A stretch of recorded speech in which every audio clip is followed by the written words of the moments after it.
Henry DeLand came to this area in 1876. He would establish a town of DeLand right after he came here. 8 years later, he purchased 350 acres along with Berlin Wright, which was the Judge Prevailed estate, which lays about 6 miles southeast of here. And Mr. DeLand was still a fairly young man. He was still in his 40s, and he was eager to start another town, especially in a town that was going to be as pretty as Lake Helen. Now, Lake Helen got its name from the fact that he named the lake in the center of town for his daughter Helen, and a lake just to the south of that for his son Harlan. Of course, he named the town then for the lake itself, really, but it's at Lake Helen, and it's Lake Helen ever since.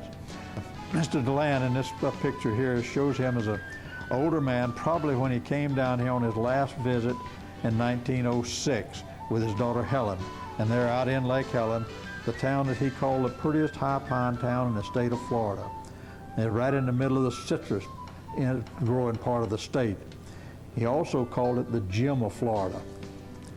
And Berlin Wright built a home over on Euclid Avenue, a nice 2-story big home, and this is what people built that come down here from the north. They were used to living in 2- and 3-story homes up there, and when they came down here, they built the same type of house they were used to being in up there. And this, even though it was as big as houses they had, they called it their winter bungalow. Now, a bungalow to me was a small place, but to them, whatever they were living in down here in the winter was a bungalow. Another one of the founders of the city was James Westlake, who had a home built over on Lemon Avenue, just up from Lake Helen to the east. And you can see the picture here of it not too long before it was burned down on purpose, really. And you can see some of these houses that they built along Lakeview Avenue, which is the one that runs just to the west side of the lake. Nice houses there. The middle one has a little building by it that's a drugstore. That house is still standing, and so is the one to the right of that house. The others I don't think are still standing. This lithograph of Lake Helen is really a large painting, and this is just a print off of it, a small print off of it. And the hotel that he's going to build immediately when he gets here is in 1884. As you see it in the lake did not have an island in it. It had a peninsula that come out, but no island. Notice the alligator laying over on the right-hand side, and down the lower left is Henry DeLand, his daughter Helen, and his son Harlan having a picnic on the lake there. Here's some more pictures of the houses that along there. Notice the pine trees. The prettiest high pine town in the state of Florida. Beautiful town. You can see the same buildings in this one that you saw in the other one. You can see the little drugstore and the main house there that's still standing. You can see this close-up picture of the drugstore and the house, and a gentleman riding by it on his horse pulling a wagon. We look down the street here in this picture, you can see the houses, but look in the very back corner, the left-hand corner, and you can barely see the Harlan Hotel. This is Henry's first venture into the hotel business himself, but he built this for people to stay in when they come here, because people had to have a place to stay in while they were getting a house built or getting just visiting here. A lot of people fence their property because you had to protect your property from the hogs and the cattle because they had free roaming, and you didn't dare hurt one of them and to run them off, so the best thing to do was fence it up. You see the first picture of the hotel here. It was a beautiful hotel. It wasn't very big. It only had about 40 rooms in it, so it wasn't a big hotel. And you can see several pictures of it all over the pine trees in it. Today, if you go down Lakeview, you'll see some palm trees past New York Avenue going north. You'll see a row of 4 palm trees, 2 on each side, and that was into the entrance to the hotel those palm trees were. This next picture shows another building in the rear. This was built to house the help that they brought down with them, and also it had a one-lane bowling alley in it, and it had a barber shop and a ladies' hairdressing place in there. You see some of the visitors there lined sitting outside having their picture taken, and this was a thing that everybody wanted to do, was have the picture taken while they were down in Florida so they could prove to everybody that they were in Florida. And there's another one, and in this second picture here, you'll see right in the middle, in the very back, a fellow with a skimmer on with a black beard. That's Harlan DeLand, Henry's son. This picture in front of the hotel that is taken showing the people's out in front about 1880. And if you notice the man on the left, he's got his camera, he's waiting his turn to take a picture. And the fellow on the right's got an old hand-operated lawnmower. I reckon he was very proud of that mower. He surely didn't mow that whole yard with it, but he was probably getting ready to mowing it for the people to play lawn tennis. As you can see, everybody's got tennis rackets in their hand. And if you look down in the front there, the fourth person from the left, he's got a beard and all, that's Harlan DeLand. And then you see with a hotel with a car in front of it now. This hotel will burn down on Halloween night in 1921. Kids set it afire accidentally playing in there, and it had already been booked solid for that season, for the winter season. These hotels only opened during the winter time because there wasn't nobody here to stay in them in the summer. They opened up about the first of, maybe the last of November, the Thanksgiving time, and closed up again at about the last of March. See an interior view of it, very pretty. It's a shame it had to go the way of the burn. Here's one of the young ladies that worked in the hotel, Frances Day Royal. Miss Royal lived up until just a very few years ago, probably sometime in the early 90s, the middle 90s, she passed away. But we'll see some more about her later. You're looking from the hotel out across southeast across the lake, and you see the boathouse there. You see nothing else in the background, no house, nothing. You can see that peninsula I spoke of before that's sticking out into the lake there. And there's another picture looking out in the lake, and the boathouse is right on the very left-hand side there. This is where they kept a bunch of canoes for the people to go out in to stay at the hotel and paddle around, or they could fish out there. They tell a story of a lady there that went down there fishing one day, and she had a big old cane pole, and she was sitting on the dock on the shore there with a little brim on there for bait, swimming around out there, and this big old bass took it, and she wrestled that bass and wrestled him, trying to get that big old cane pole. And the bass finally wore out just about time he got him up right close to the shore in the shallow water, and he came off the hook. Well, she jumped in the lake, and she had a long skirt on like ladies wore then, and she herded around that fish so he couldn't get away, and she started screaming and hollering. Finally, a man came running down there to see what was wrong, and she told him she had this fish trapped under there, and he could take it out of there, but he better be mighty careful how he done it. So he rescued the fish for her, and she was real proud of that big old bass she'd caught. There's a picture here showing it's high water. Now, water in the lakes in Florida fluctuates from real high to real low. And if you buy any property on it, you better hope you'd buy it in the high season so that you don't end up putting a house in the bottom of a lake bed and it floods the next time we have high water. You see the hotel in the back, the little sailboat. But again, look at the pine trees. Beautiful. This is looking across the lake again from the far side. See a few of the houses over there and the hotel. The train came through here from Orange City. It ran from the river into Orange City, up Lake Helen, and went on over and stopped at 2 or 3 other spots along the way, and ended up over in New Smyrna. And this is the buggy that would come down to the train station and pick up guests that were going to go to the Harlan Hotel, stay. And you can see in this pretty colored postcard here with the hotel in the back. You can see the top of it back through the pine trees there. We're looking down Lakeview Avenue now, looking north down Lakeview. You notice the oak trees in the middle of the road. This is a store that was along there. There's another picture of the same area, a little bit later in time, and the same store again. Look at the stores, several stores along the street there. These stores are all gone today. Just another view of Lakeview, looking north, and Lake Helen. The building on the left is the old post office and general store there, and the building on the right is the bank that was built there. The bank was built in the 20s, and it went busted in the 28 collapse of all of Florida and the whole United States in the Big Depression. It's still there today. It's been used for many things since then. Real estate office, drugstores, and so forth. Right now it's vacant. And this is the building that's on the left-hand side. It's showing you the post office and the building that was there. That building is gone. This is another picture, a couple of more pictures of the bank of Lake Helen. And that's the mail carrier. He'd pick the mail up down at the depot and bring it up to the post office up there, and the lady would sort out the mail to be put into boxes. Everybody had to come to the post office then to get their mail. There was no delivery, house delivery. Notice that poor mule there, you can't hardly see nothing but his ribs sticking out.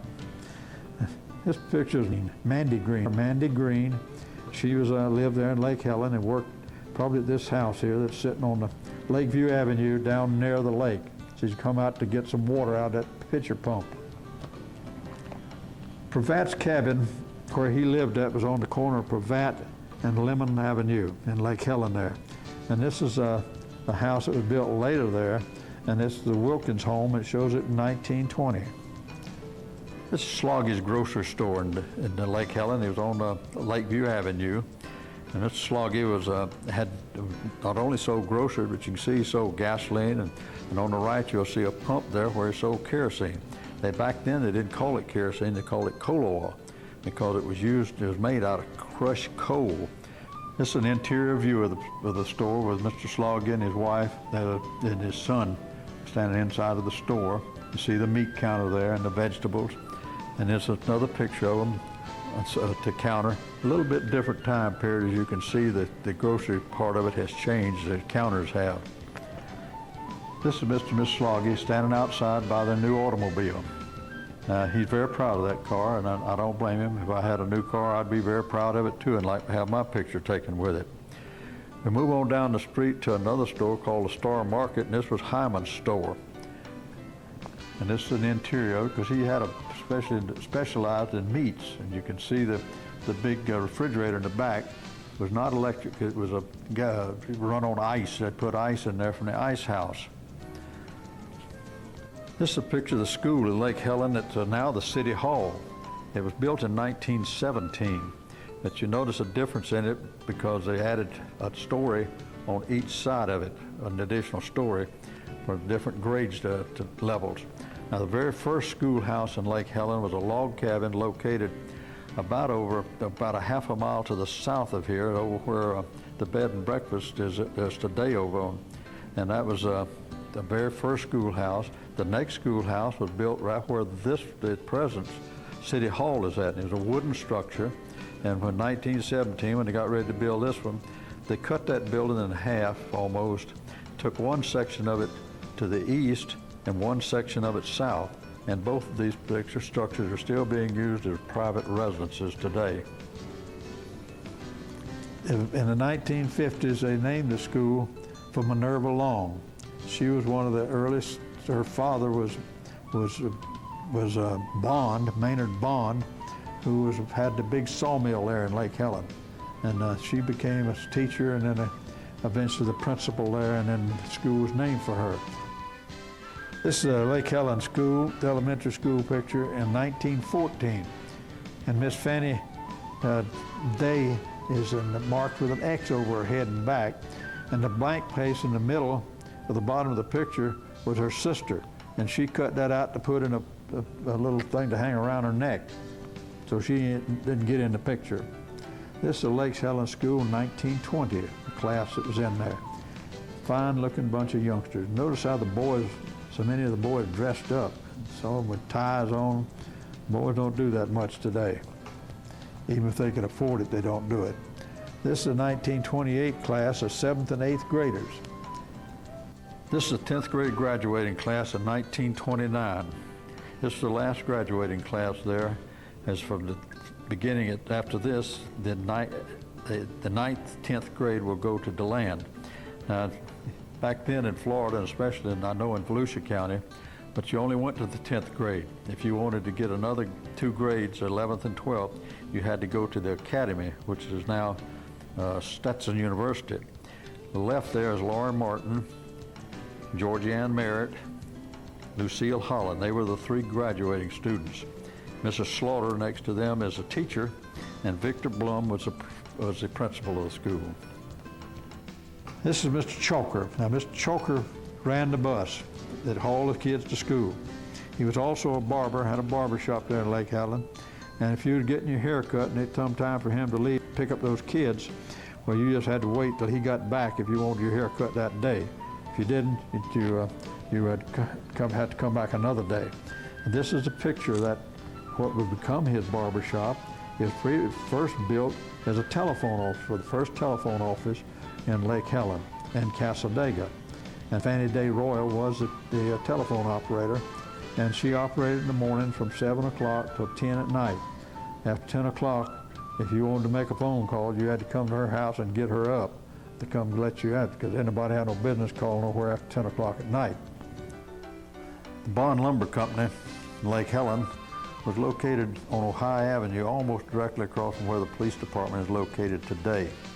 It was a very large mill. In fact, it was one of the largest pine saw mills there was in the state of Florida. It operated all over this Osteen, all over this area, and with their own trains. And you can see the cars parked here on the railroad track where they hauled the logs in on, and they dumped them off onto the siding there.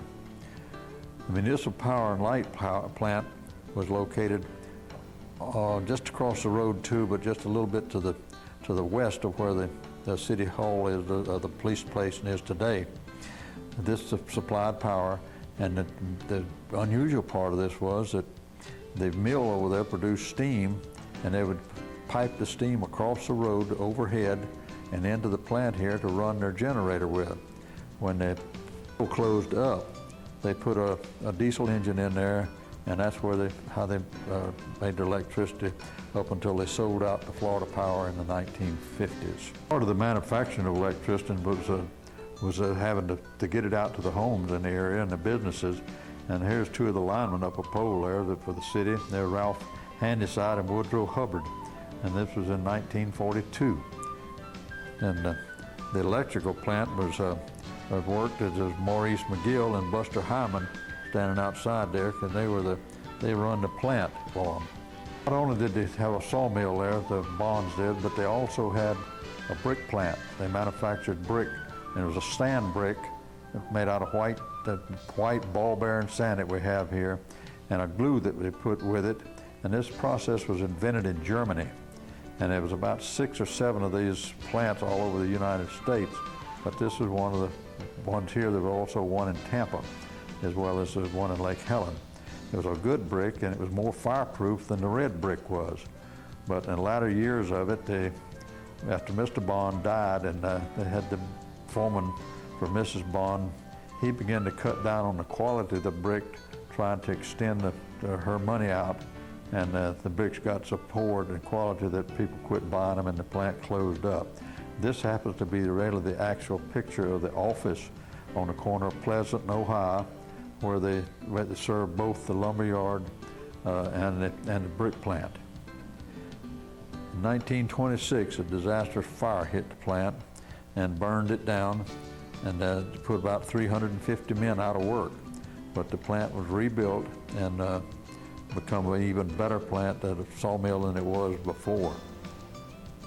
This is the little city jail that they had on Ohio Avenue there, near where the old fire station was. And you can tell in this picture that it probably wasn't used very much, because half the roof was off of it. But this was a jail up until they started hauling them into DeLand to put in the county's jail there on New York Avenue. This is a picture of the first depot that they had in Lake Helen. The train ran from out at the St. Johns River through Orange City and to Lake Helen and on over to New Smyrna. And this station will burn down. And this is the second station they put up. It's real small, as you can see, but it's a pretty little old station. But then they had quite a bit of business on the trains, and they added to it and built the one that you see in this next picture with the train sitting inside of it. But look down on the right, the buildings down there, and this is the brick plant. The smokestack there, it belongs to the brick plant where they manufactured those sand bricks. And they had a kiln in there, that's why they had the fire and all in there with the steam to kiln that brick and harden it with that glue process. The train got to New Smyrna, it went out all the way out into the river on Lytle Street, and it would load and unload passengers and freight onto the steamboat there. And when the steamboats quit running, of course the track was taken out back up to the main line, Florida East Coast Railroad main line. This is just a nice picture of an unknown lady standing in front of the Lake Helen depot. This is the highway from DeLand to Lake Helen. And if you look close along the left-hand side there, you'll see poles staying along there because it did have a telephone circuit that went from DeLand out to Lake Helen. This is about 1920. And also the road forked off and went to New Smyrna and the Lake Helen right at the junction here. Of course, you don't recognize this today because that whole intersection has been changed not once, but 2 or 3 times. The first schoolhouse in the Lake Winnemucet area was located at this intersection. It was located in the southwest corner of it. There was a gentleman stopped by there one day. He was very elderly, and they'd brought him out there, and he said, "This is where I went to school when I was a little boy. My mother would bring me here in a horse and buggy and let me out, and then she'd pick me up in the afternoons." That was in the days when schools were located where the people were, because they had no way of transporting them to one school like they do today. This is a pine straw street. The pine straw was used extensively for roads back in the early days when they had nothing but horse and buggies and wagons on them. And that pine straw would last almost a year when you put it on about 12, 14, maybe even 18 inches deep, and it'd mash down as the rain beat it down, and it'd make a pretty good surface. And they kept a couple of men busy all the time raking pine straw and hauling it and putting it on the roads. This would date back probably around 1910. John Mace, he was one of Lake Helen's most prominent citizens. He was an architect, and he built a big, beautiful home there on Euclid Avenue that's still there today. He also built a lot of the architect for a lot of the buildings in DeLand and at Stetson University. And Mr. Mace had a packing house there in Lake Helen because he grew a lot of fruit. And this packing house he called Edgewood brand of fruit. They packed it in this out. You can see his symbol that he'd have on his orange crates, and also on the wrappers that went on each piece on each orange or tangerine or grapefruit, whichever he was packing. That was on the wrappers that went around it to preserve each one of those individually. There's a view of it from the rear along the railroad track there where they'd load, because all this was shipped out by rail in refrigerated cars. They'd go over to New Smyrna and they'd delivered up the East Coast Railroad into the markets in the north. And looking into the packing room actually where they did the packing, and you can notice on the left-hand side there is a bunch of little, look like sticks wadded up there. These are little cypress trees. They'd go out in the flat woods out between Lake Helen and towards New Smyrna, and they would cut these little sticks, and they'd bring them in and soak them in water to make them real limber and bendable. And then when they made the boxes, they would put these around the box. That's before they got metal straps to do that. They would bend them around the box. You can see them sticking up there. When they got the fruit in it, they would bend it on over the top and nail it down. And that's the way the early boxes were made to ship these oranges in. And this is a grater. Now the oranges flowed down, that you can see there on the right, they're flowing down to this round wheel here. And as that wheel turned around, as soon as that orange found the first hole that it would fit in, it'd roll down there so that all the oranges that went in that particular box was the same size. And you didn't have jumble of little and big oranges in the crates because they'd get more money for them if they were all the same size fruit. This picture is taken about 1915. This is the Royal home on Macy Avenue, but going out towards Cassadaga. It's still standing today. And this is Frances Day Royal in her later years, taken about 1907 in front of her house. This is Mrs. John Day, and Mrs. Royal, and this is Mrs. Day was her mother-in-law. And this is taken out back of the house, and you're looking across, you can see the mill on the left back there, the smokestacks in the mill. And well on the right, you see the single smokestack that was with the brick plant. And Mr. Day operated the train for Bond. And his train had stopped in front of the starch factory in Lake Helen.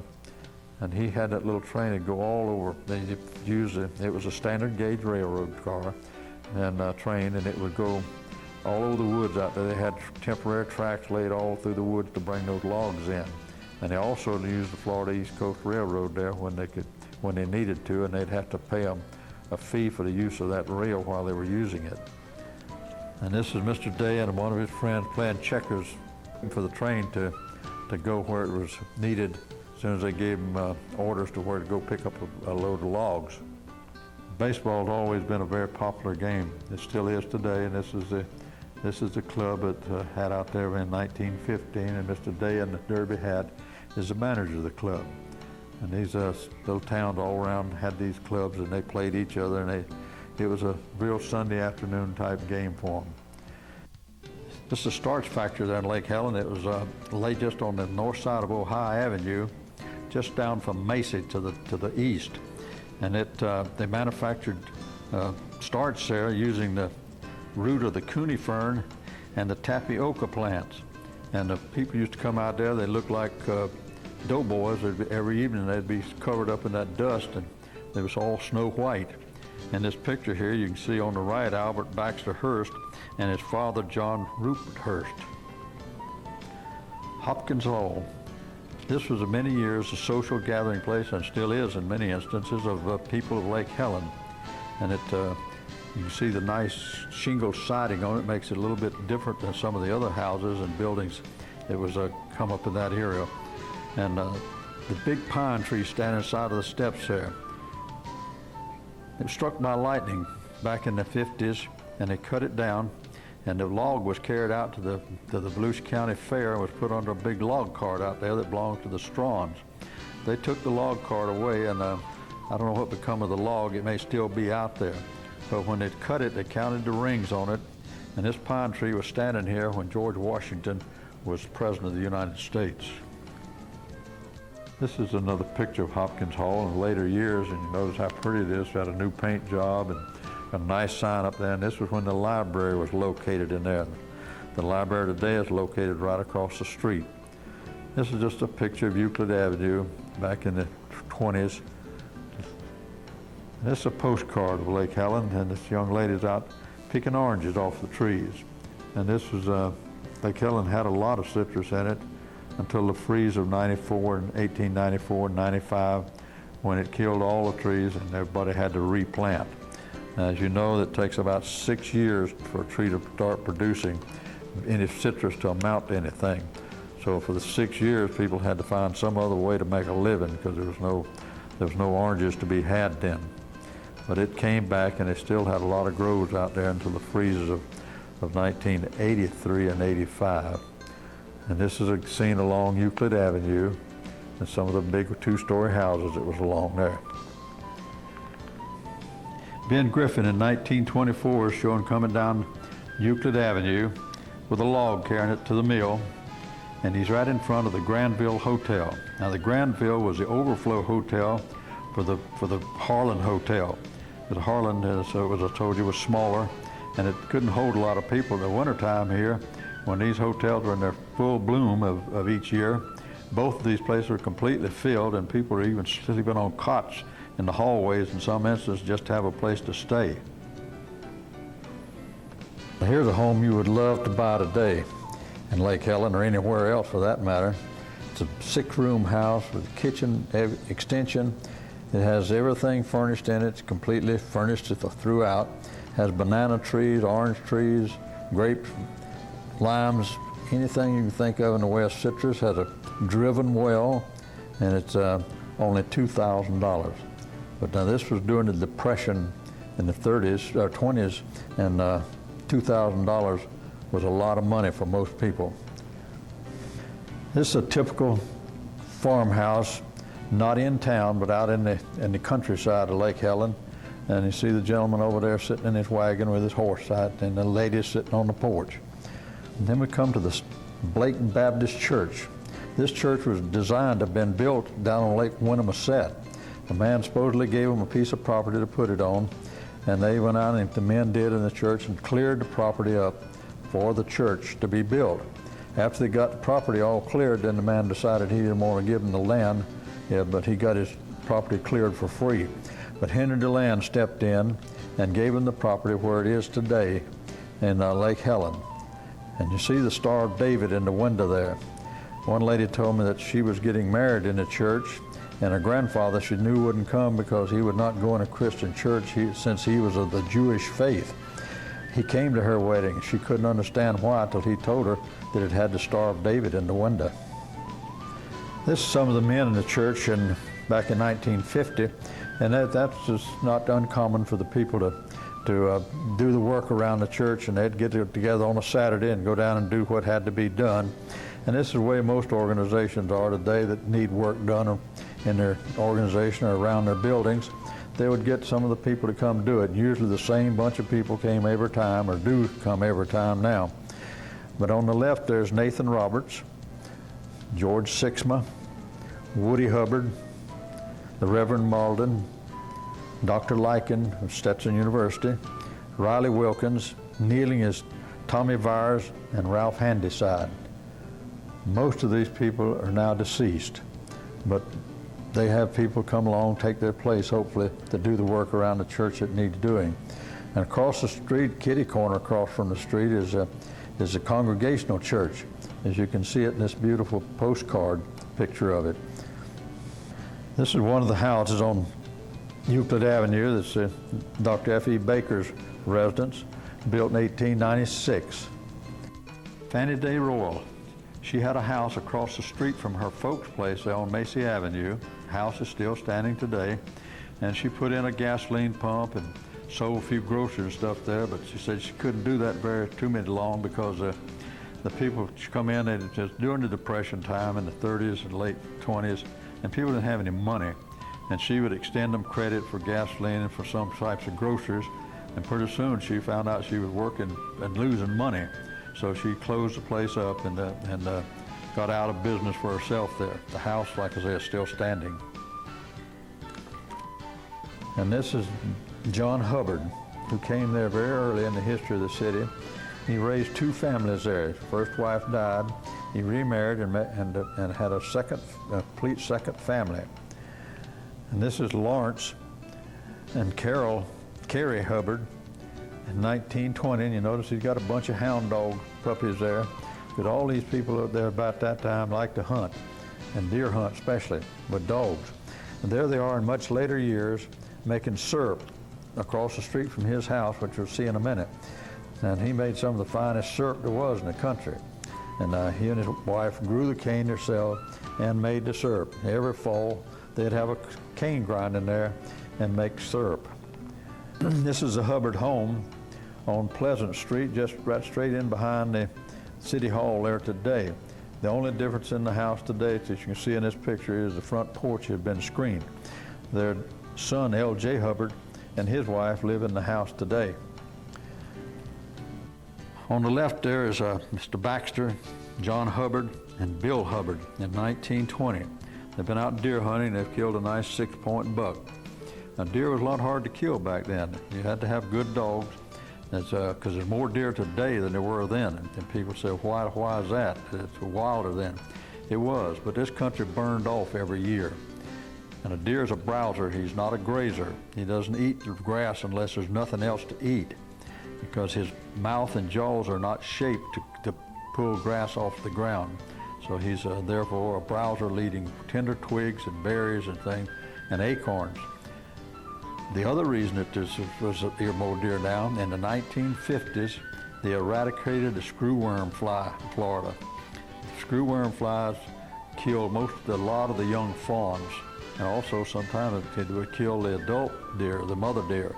It also killed a lot of the young calves that were born in the woods. The eradication of that screwworm really was a boon to the native wildlife in our area. This is Woodrow and Curtis Hubbard. Now they got a bird dog there. Now that was one thing that was very plentiful back in those days, was quail. And a lot of them loved to shoot quail. Today you don't find any quail. In fact, they're getting so scarce that they're thinking of putting them on the endangered species list. And you used to hear quail whistling every spring as the breeding season come. Today you don't hear any quail because there's no land left for them, and the land that's left is grown up so thick that quail can't live in it. This is Mrs. Martin. She lived between Cassadaga and Orange City, and she baked bread and delivered it to the hotels, and this is to the Webster Hotel. Now you see this one, I'm almost sure burned down. And this is Mrs. Martin's 4 daughters, very lovely young ladies. I don't know their names, but they were very pretty, and that's why we had to include them in these pictures. This is Viola Martin, Mrs. Martin, Minnie Martin, Buster Hyman, and Lauren Martin. About 1930, and he's in an old 1927 cut down Ford made into a runabout, or skeeter as they called them. And there he and Broward Marsh is, and Mr. Martin, in that same little truck, and they've been out hunting with it. That's one of the things they made it for, us to hunt off of. This is the 1940s and 50s picture of the Lake Helen Ball Club. Ball clubs, they had about 8 of them in Volusia County, or West Volusia County, and they would alternate playing on Sunday afternoons with each other. And this was a great sport, and it was also great for the people in the area that they'd come out and watch ball games on Sunday afternoons. That's the days before television, and you couldn't see the TV, so you'd come out to the ball games. And these fellas really enjoyed playing ball, and the people enjoyed seeing them. I want to read you the names of these people. Up top row, reading left to right, is Ellis Roberts, Raleigh Hyman, Roy Hubbard, Harry Lee Hubbard, Jimmy Carper, Salon Chalker, Robert Moore, Lawrence Hubbard, Randy Wilson, Woodrow Hubbard, Ralph Handyside, Bucky Taylor, and the baby that Randy Wilson is holding is his oldest child, Karen. Front row left to right, Douglas Roberts, Kenneth Roberts, Buster Hyman, Johnny Hubbard, Dick Mayer, Bobby Hubbard, Ralph Talbot. The 2 bat boys are Wallace Hancock and Robert Curti. This is another 1950 all-star team with all the league here. You can see some of them with Seville on them, Lake Helen, and other towns around that they played. And this is the Nathan Roberts family. That's Nathan and his wife, and then there's Kenny and his brother in this picture. Kenny is on the left, Rodney is on the right. This is Roberts' home on Washington Avenue. You can tell it was built in the 20s because of the stucco, which was very popular back then in the 20s to build in the Mediterranean style using stucco. This picture here shows you a string of bass that probably Mr. Flowers caught, which he was a guide out there. And you can see these fish that you probably would never see a string of bass like that again, because that was a bunch of big fish. And the left is Rodney Roberts, Doug Roberts, Bill Flowers, and Kenny Roberts. The picture was taken around 1940. This is an old garage that sits in Lake Helen. The building's still there. Been used for a lot of things. As you can tell, one of them is used at one time for a restaurant. And this is the I House. Sits on Euclid Avenue, kind of kitty corner across from Hopkins Hall. And you can see the eye up on the roof, and that's where the name comes from for the house.